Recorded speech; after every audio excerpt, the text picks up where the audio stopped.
My dad told me this when I was single. He said, everyone has a type, and you'll date plenty of people who are that type. But the chances are that you're not gonna marry your type, because if you were, then you wouldn't have a type, you'd have a wife. And I found that really interesting because if you keep dating the same type of person, and you're like, this is my type, then it is probably a good signal that that type of person isn't the person you end up with, because you still keep dating them. If you have been dating one type of person and you finally get with somebody else and it's very different, it doesn't necessarily mean that's bad. If anything, it might actually be the type of person you end up marrying.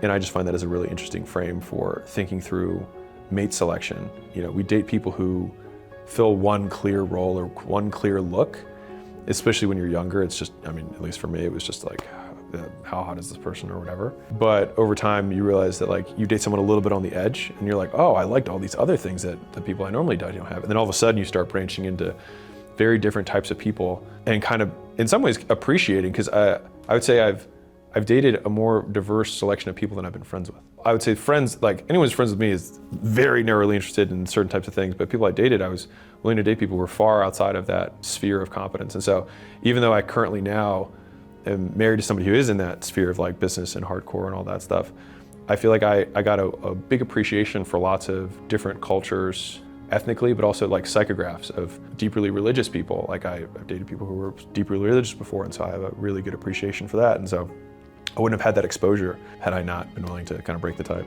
I think being able to pick and judge people is one of the most valuable skills you can ever develop.